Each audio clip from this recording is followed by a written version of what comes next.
कानपुर देहात से बड़ी खबर, पुलिस के सामने हुआ हमला, मूक दर्शक बनी रही पुलिस। बीजेपी विधायक निर्मला संखवार के खिलाफ चलाई थी खबर। खबर चलाने से बदले की भावना से किया गया हमला। बीजेपी प्रत्याशी की जीत का जश्न मना रहे थे बीजेपी कार्यकर्ता।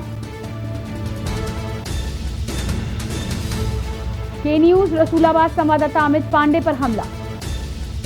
कानपुर देहात से बड़ी खबर, बीजेपी विधायक के खिलाफ खबर चलाने पर हमला।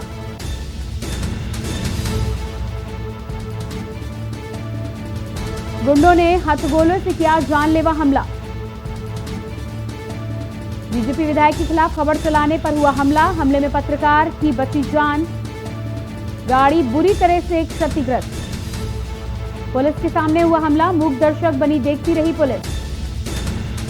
और ये तस्वीरें आपको दिखा रहे हैं जिसकी हम बात कर रहे हैं कि न्यूज के संवाददाता पर हमला किया गया है। रसूलाबाद संवाददाता अमित पांडे पर हमला है।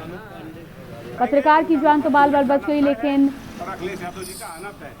हमला किस हद तक किया गया ये आप देख सकते हैं। गाड़ी की हालत आप देख सकते हैं, किस तरह से बुरी तरह से यहाँ पर हमलावर हुए हैं। बीजेपी विधायक निर्मला संखवार के खिलाफ चलाई थी खबर, जिसको लेकर बदले की भावना से किया गया हमला।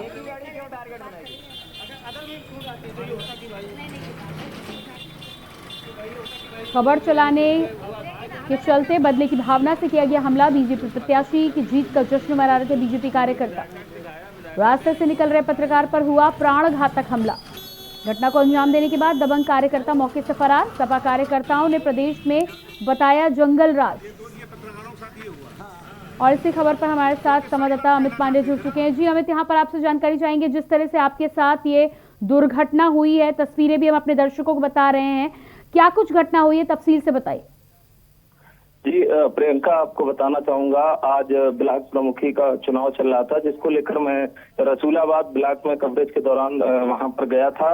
और जीत होते ही जैसे ही वहां पर भाजपा की जीत होती है तो वहां पर कुछ भाजपा के जो कार्यकर्ता हैं वो वहां पर गोले छोड़ने लगते हैं। जहां पर मैं मौजूद था वहीं पर उन्होंने गोले छोड़ना शुरू कर दिया, जिसके बाद मैं किसी तरह से वहां से अपनी गाड़ी से निकलकर भाग आया और मेरी गाड़ी पूरी तरह से क्षतिग्रस्त हो गई है।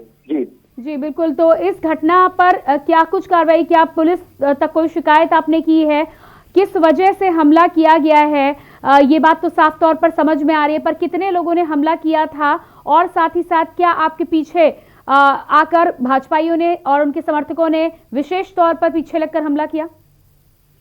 बिल्कुल, आपको बताना चाहूंगा, 2 दिन पूर्व ही हमने खबर चलाई थी, जिसके बाद से ही उनके अंदर खुन्नस देखने को मिल रही।